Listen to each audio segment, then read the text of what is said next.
Hello everyone. आज हम पढ़ते हैं एस 610। एस 610 बात करता है using the work of internal auditor, means statutory auditor जिसको हम बोलते हैं एक्सटर्नल ऑडिटर, वो इंटरनल ऑडिटर के काम को यूज कर सकता है एंड इंटरनल ऑडिटर की डायरेक्ट असिस्टेंस भी ले सकता है। अब ये स्टैंडर्ड किस सिचुएशन में एप्लीकेबल होगा? फॉर एग्जाम्पल, रिलायंस कंपनी में एक है ABC एंड कंपनी, जो कि इस कंपनी की फाइनेंशियल स्टेटमेंट का ऑडिट करने के लिए आए हैं, जिसको हम बोलते हैं स्टैट्यूटरी ऑडिटर। और एक है XYZ एंड कंपनी, जो है इस कंपनी के internal auditor. Basically internal auditor का काम क्या होता है? वो कंपनी के इंटरनल कंट्रोल्स की इफेक्टिवनेस को चेक करते हैं, इंटरनल कंट्रोल्स को इवेल्युएट करते हैं और देखते हैं कि क्या वो इंटरनल कंट्रोल्स इफेक्टिव हैं या नहीं है। और स्टैट्यूटरी ऑडिटर को भी अपनी रिपोर्ट बनाने के लिए फाइनेंशियल स्टेटमेंट्स को चेक करना होता है। अब उन फाइनेंशियल स्टेटमेंट्स को प्रिपेयर करने के लिए कंपनी में जो भी इंटरनल कंट्रोल्स लगाए गए हैं वो कितने इफेक्टिव हैं, स्टैट्यूटरी ऑडिटर को भी ये चीज़ चेक करनी होती है। इंटरनल कंट्रोल की इफेक्टिवनेस को स्टैट्यूटरी ऑडिटर भी चेक करेगा। तो अगर किसी कंपनी में ऑलरेडी इंटरनल ऑडिटर ने इंटरनल कंट्रोल्स को टेस्ट कर लिया है, तो क्या स्टैट्यूटरी ऑडिटर इस इंटरनल ऑडिटर की रिपोर्ट को यूज कर सकता है? क्या इन्होंने जो रिपोर्ट दी है कि इंटरनल कंट्रोल्स इफेक्टिव है या इनफेक्टिव है, तो क्या स्टैट्यूटरी ऑडिटर इनकी रिपोर्ट को यूज करके अपना ओपिनियन दे सकता है? तो answer is yes. But responsibility her time पे स्टैट्यूटरी ऑडिटर की ही रहेगी। स्टैट्यूटरी ऑडिटर अपनी रिपोर्ट में ओपिनियन देने के बाद ये नहीं कह सकता कि मैंने इंटरनल ऑडिटर का काम यूज किया था और मेरा ओपिनियन इंटरनल ऑडिटर के काम पे डिपेंड करता है। तो ऐसा नहीं रहेगा। अपने ओपिनियन के लिए स्टैट्यूटरी ऑडिटर खुद रिस्पॉन्सिबल रहेगा। बट अगर इन स्टैट्यूटरी ऑडिटर चाहे तो अपना टाइम सेव करने के लिए वो इंटरनल ऑडिटर के काम को यूज कर सकता है। तो दो सिचुएशंस होंगी। फर्स्ट इज इंटरनल ऑडिटर का काम हम यूज कर रहे हैं, तो ब्लाइंडली हम किसी का भी काम यूज करके अपनी रिपोर्ट नहीं बना सकते। सबसे पहले स्टैट्यूटरी ऑडिटर डिटरमाइन करेगा कि क्या इंटरनल ऑडिटर का काम मेरे लिए एडुकेट है या नहीं है। Adequacy of internal auditors work. अब उसकी एडुकेसी कैसे चेक की जाएगी? वो दो चीजें चेक करेगा, तीन। फर्स्ट इज ऑब्जेक्टिविटी, कि क्या इंटरनल ऑडिटर बायस तो नहीं है। अगर इंटरनल ऑडिटर क्या होता है? जिसको मैनेजमेंट अपॉइंट करती है, वो मैनेजमेंट के लिए काम करता है। तो हो सकता है कि वो इंटरनल ऑडिटर बायस हो जाए कुछ सिचुएशन में, कुछ सर्कमस्टांसेस में। तो हमको सबसे पहले उसकी ऑब्जेक्टिविटी चेक करनी है। सेकेंड चीज हम देखेंगे उसकी कॉम्पिटेंसी, कि क्या वो कॉम्पिटेंट है, क्या उसके पास इतनी नॉलेज है कि उसने जो रिपोर्ट बनाई होगी वो रिपोर्ट सही होगी। उसकी कॉम्पिटेंस क्या है, उसकी प्रोफेशनल कॉम्पिटेंस को हम चेक करेंगे। थर्ड, उसकी अप्रोच क्या थी जब उसने इंटरनल ऑडिट परफॉर्म किया, जो उसने अपनी रिपोर्ट प्रिपेयर की है उस रिपोर्ट के लिए उसने क्या अप्रोच यूज की। क्योंकि कोई भी ऑडिट करने के लिए हमको एक स्पेसिफिक अप्रोच यूज करनी चाहिए, जो कि स्टैट्यूटरी ऑडिटर्स के लिए तो एप्लीकेबल होती है, कि उनको क्वालिटी कंट्रोल्स का ध्यान रखना होता है और उनको प्रॉपरली डॉक्यूमेंटेशन करनी चाहिए, सुपरविजन करना चाहिए। तो ये सब चीज़ें, ये सब अप्रोच क्या इंटरनल ऑडिटर ने अपनी रिपोर्ट प्रिपेयर करते समय क्या इस अप्रोच को फॉलो किया या नहीं। अगर स्टैट्यूटरी ऑडिटर को लगता है कि इंटरनल ऑडिटर ने इन तीनों चीज़ों को इन तीनों कंडीशंस को सेटिस्फाई कर लिया, इफ सेटिस्फाइड देन हम उसका काम यूज कर सकते हैं, अदरवाइज नो। अब हमें लगता है कि यस, वो इंटरनल ऑडिटर बायस भी नहीं है, वो कॉम्पिटेंट भी है और उसने जो अप्रोच यूज की है वो डिसिप्लिन और सिस्टमेटिक अप्रोच है। तो अब हम डिसाइड करेंगे कि हम कितने एक्सटेंट तक उसका काम यूज कर सकते हैं, nature and extent of the work जो हम यूज करेंगे। तो इसके लिए हम सबसे पहले चेक करेंगे कि इंटरनल ऑडिटर का स्कोप क्या था। सेकंड हम देखेंगे उनका स्कोप क्या था और क्या वो चीज हमारे लिए रेलिवेंट है, रेलिवेंसी ऑफ द रिपोर्ट। तो उसका स्कोप क्या था, जो उसने कवरेज की है, क्या वो हमारे लिए रेलिवेंट है। तो ये चीजें हम चेक करेंगे, nature and extent of the work. उसके बाद स्टैट्यूटरी ऑडिटर की कुछ रिस्पॉन्सिबिलिटीज होती हैं। अगर स्टैट्यूटरी ऑडिटर इंटरनल ऑडिटर का काम यूज कर रहा है तो उसकी कुछ रिस्पॉन्सिबिलिटी है। सबसे पहले वो डिस्कस करेगा with internal auditor, internal auditor के साथ वो डिस्कशन करेगा और उस डिस्कशन में वो क्या बोलेगा कि प्लान्ड यूज ऑफ वर्क क्या है, कि हम तुम्हारी रिपोर्ट कितने एक्सटेंट तक यूज करने वाले हैं, हम तुम्हारा क्या क्या काम यूज करने वाले हैं। सेकंड, स्टैट्यूटरी ऑडिटर रीड करेगा रिपोर्ट ऑफ इंटरनल ऑडिटर। अब इंटरनल ऑडिटर ने जो रिपोर्ट बनाई है हम उसको रीड करेंगे और चेक करेंगे कि उन्होंने क्या प्रोसीजर्स अप्लाई किए एंड फाइंडिंग्स क्या मिली उन्हें। हम उनकी रिपोर्ट को रीड करेंगे और चेक करेंगे कि उन्होंने क्या प्रोसीजर्स लगाए थे और उन्हें क्या फाइंडिंग्स मिली। थर्ड, हम ये देखेंगे, अब सिर्फ उनकी रिपोर्ट को रीड कर लेना काफी नहीं है, हम कुछ एडिशनल प्रोसीजर्स लगाएंगे। Additional procedures to obtain sufficient and appropriate evidence. हम कुछ प्रोसीजर्स लगाएंगे और ये चेक करेंगे कि क्या इंटरनल ऑडिटर की रिपोर्ट हमारे लिए एडुकेट है या नहीं है। तो हम कुछ प्रोसीजर्स लगा के एविडेंस ऑब्टेन करेंगे रिगार्डिंग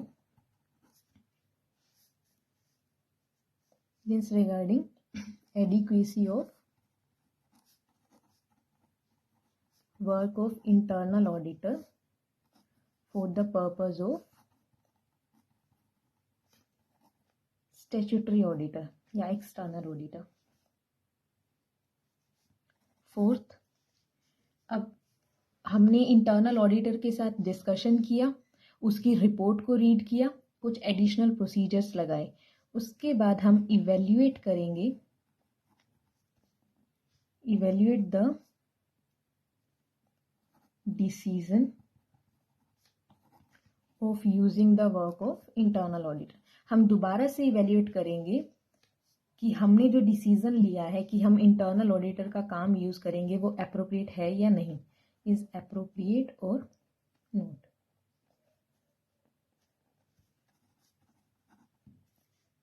ये सब रिस्पॉन्सिबिलिटी है स्टैट्यूटरी ऑडिटर की जब वो इंटरनल ऑडिटर का काम यूज कर रहा है। नेक्स्ट टॉपिक है हमारा कि use of direct assistance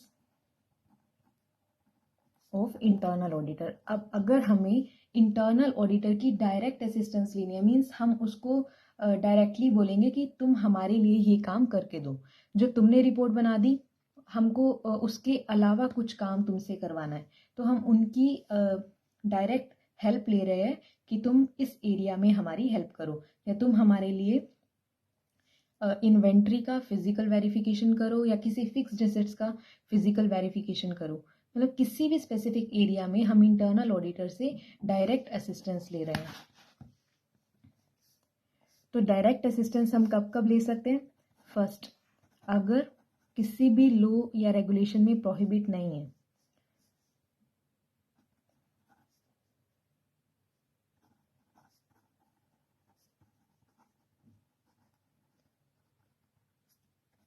Not prohibited by any law or regulation, and internal auditor जो है वो बायस नहीं है, उसकी ऑब्जेक्टिविटी चेक करेंगे और उसकी कॉम्पिटेंस को चेक करेंगे। तो अगर हम इंटरनल ऑडिटर की डायरेक्ट असिस्टेंस लेना चाहते हैं तो हमको सबसे पहले ये देखना है कि कोई लॉ या रेगुलेशन ने प्रोहिबिट तो नहीं किया। अगर लॉ रेगुलेशन ने प्रोहिबिट नहीं किया तो हम सेकंड चीज़ क्या चेक करेंगे? उनकी ऑब्जेक्टिविटी और उनकी कॉम्पिटेंसी। अब उनकी ऑब्जेक्टिविटी और कॉम्पिटेंसी चेक करने के बाद अगर हमें लगता है कि हाँ इंटरनल ऑडिटर कॉम्पिटेंट भी है और वो बायस्ड भी नहीं है तो हम उनकी डायरेक्ट असिस्टेंस ले सकते हैं। लेकिन कुछ एरियाज ऐसे हैं जहां हम इंटरनल ऑडिटर की डायरेक्ट असिस्टेंस नहीं ले पाएंगे। ऐसे स्पेसिफिकली कोई एग्जॉस्टेड लिस्ट नहीं है कि इन इन एरियाज में हम इंटरनल ऑडिटर की डायरेक्ट असिस्टेंस ले सकते हैं। ये स्टैंडर्ड बोलता है कि कुछ स्पेसिफिक एरियाज हैं, कुछ स्पेसिफिक काम हैं जिसमें हम इंटरनल ऑडिटर की डायरेक्ट असिस्टेंस नहीं लेंगे, अदरवाइज हम इंटरनल ऑडिटर से कुछ भी काम करवा सकते हैं। तो कौन से ऐसे एरियाज हैं? फर्स्ट, जहाँ पे जजमेंट्स इन्वॉल्व होती हैं। अगर इंटरनल ऑडिटर को हम ये काम नहीं बोलेंगे कि तुम अपनी जजमेंट के बेसिस पे चेक करो कि क्या जो हमने एविडेंस ऑब्टेन किया वो सफिशिएंट है या अप्रोप्रिएट है, सफिशिएंट एंड अप्रोप्रिएट है या नहीं। तो जो जजमेंट स्टैट्यूटरी ऑडिटर ले सकता है वो काम हम इंटरनल ऑडिटर को नहीं देंगे। जिस भी एरिया में सिग्निफिकेंट जजमेंट्स इन्वॉल्व हैं वो काम हम इंटरनल ऑडिटर को नहीं दे सकते। For example, sufficiency and appropriateness of audit evidence, या फिर जहाँ पे भी एस्टिमेशंस वगैरह इन्वॉल्व हैं, या कोई भी ओपिनियन, अगर हमको कुछ भी ओपिनियन देना है कि रिपोर्ट मॉडिफाइड रहेगी या अनमॉडिफाइड रहेगी, क्वालिफाइड ओपिनियन होगा, एडवर्स होगा या डिस्क्लेमर होगा, उन सिचुएशन में जहाँ पे भी जजमेंट्स इन्वॉल्व हैं वहाँ हम इंटरनल ऑडिटर की हेल्प नहीं लेंगे। सेकंड, अगर हमें लगता है कि किसी एरिया में रिस्क बहुत ज़्यादा है तो उस एरिया को इंडिपेंडेंटली स्टैट्यूटरी ऑडिटर टेस्ट करेगा। उस एरिया में हम इंटरनल ऑडिटर की हेल्प नहीं लेंगे जहाँ पे higher risk of material misstatement. Third, first क्या था कि जहाँ पे जजमेंट्स इन्वॉल्व है, सेकंड है जहाँ पे रिस्क ज़्यादा है, थर्ड है कि अगर कोई भी डिसीजन लेना हो, decisions to be taken by statutory auditor in accordance with standard, मतलब अगर कोई स्टैंडर्ड बोलता है कि स्टैट्यूटरी ऑडिटर का डिसीजन रहेगा, फॉर एग्जाम्पल SA 610 बोलता है कि स्टैट्यूटरी ऑडिटर की मर्जी है, अगर वो चाहे तो इंटरनल ऑडिटर का काम यूज़ कर सकता है, अगर वो चाहे तो इंटरनल ऑडिटर की डायरेक्ट असिस्टेंस भी ले सकता है। तो यहाँ पे डिसीजन इन्वॉल्व है और ये डिसीजन सिर्फ स्टैट्यूटरी ऑडिटर ले सकता है, तो ये काम हम इंटरनल ऑडिटर को असाइन नहीं कर सकते। Decisions to be taken by external auditor in accordance with standards on auditing। तो ये कुछ एरियाज हैं जहां पे हम इंटरनल ऑडिटर की डायरेक्ट असिस्टेंस नहीं ले पाएंगे।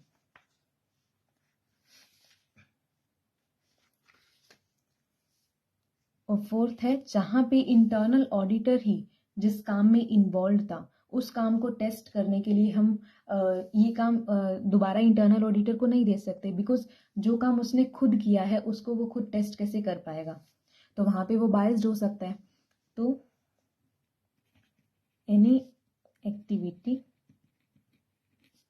इन विच इंटरनल ऑडिटर इन्वॉल्व, किसी भी एक्टिविटी में अगर इंटरनल ऑडिटर इन्वॉल्व था तो उस एक्टिविटी को टेस्ट करने के लिए हम इंटरनल ऑडिटर की डायरेक्ट असिस्टेंस नहीं ले सकते। तो ये 4 एरियाज हैं जहाँ पे हम इंटरनल ऑडिटर की डायरेक्ट असिस्टेंस नहीं लेंगे। अदरवाइज इन 4 के अलावा हम इंटरनल ऑडिटर की हेल्प किसी भी एरिया में ले सकते हैं। अब अगर हमें इंटरनल ऑडिटर की डायरेक्ट असिस्टेंस लेनी है तो उसके लिए हमें कुछ स्टैट्यूटरी ऑडिटर की कुछ रिस्पॉन्सिबिलिटी बनती है।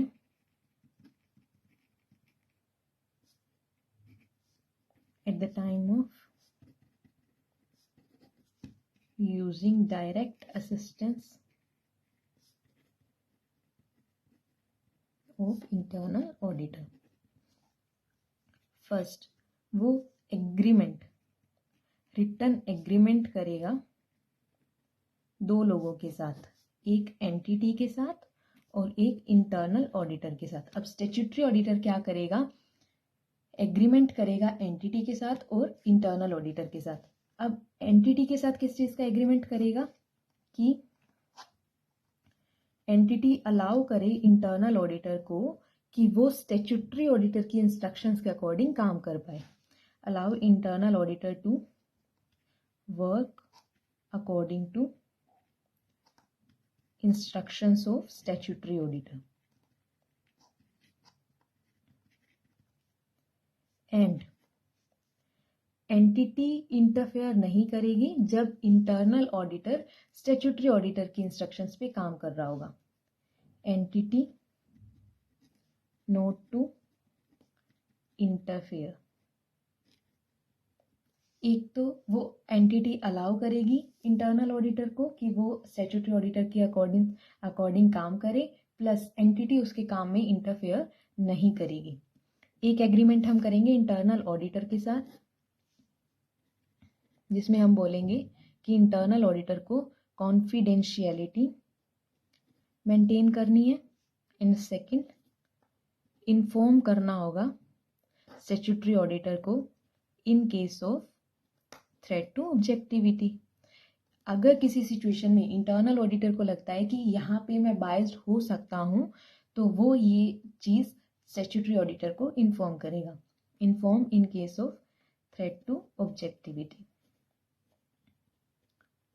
अब हमने रिटर्न में एग्रीमेंट भी कर लिया, मैनेजमेंट के साथ भी और इंटरनल ऑडिटर के साथ भी। तो सेकंड चीज़ हमें क्या ध्यान रखनी है, हमारी रिस्पॉन्सिबिलिटी बनती है कि हम सबसे पहले डायरेक्शन दें, सुपरवाइज करें और रिव्यू करें इंटरनल ऑडिटर के काम को, वर्क ऑफ इंटरनल ऑडिटर। अभी स्टैट्यूटरी ऑडिटर की रिस्पॉन्सिबिलिटी है कि वो इंटरनल ऑडिटर को डायरेक्शन देगा कि जो काम हमने तुझे दिया है उस काम को इस अकॉर्डिंग परफॉर्म करना है। अब वो कैसे परफॉर्म करा उसको सुपरवाइज करना, और जब वो एक्चुअल में कंक्लूजन बताएगा तो उसके काम को रिव्यू करना। एंड थर्ड चीज, स्टैट्यूटरी ऑडिटर जो भी, अगर स्टैट्यूटरी ऑडिटर इंटरनल ऑडिटर की हेल्प ले रहा है डायरेक्टली या फिर उसके काम को यूज कर रहा है तो अल्टीमेट रिस्पॉन्सिबिलिटी किसकी रहेगी, स्टैट्यूटरी ऑडिटर की। तो स्टैट्यूटरी ऑडिटर को क्या करना है कि इंटरनल ऑडिटर ने जो भी कंक्लूजन दिया है उस कंक्लूजन को सपोर्ट करने के लिए इंटरनल ऑडिटर के पास sufficient and appropriate audit evidence होने चाहिए। तो external auditor ensure that internal auditor having sufficient and appropriate audit evidence to support the conclusions reached.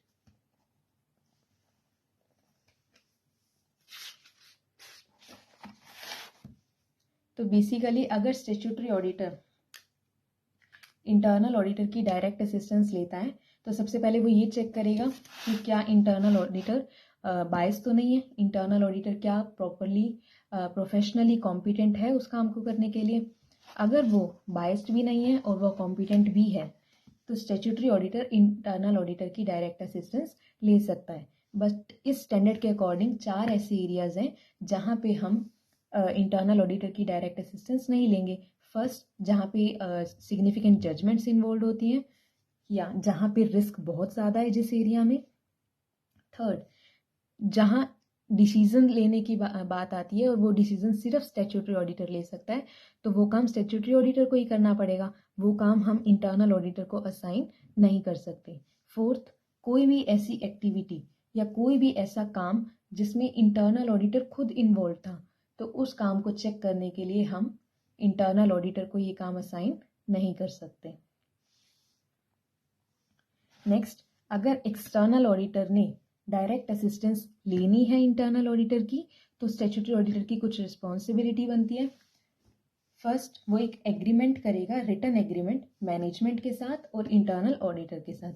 Management के साथ एग्रीमेंट करते टाइम स्टैट्यूटरी ऑडिटर क्या बोलेगा कि तुम इंटरनल ऑडिटर को अलाउ करो कि इंटरनल ऑडिटर मेरी इंस्ट्रक्शंस के अकॉर्डिंग काम कर सके और तुम उसके काम में इंटरफेयर नहीं करोगे।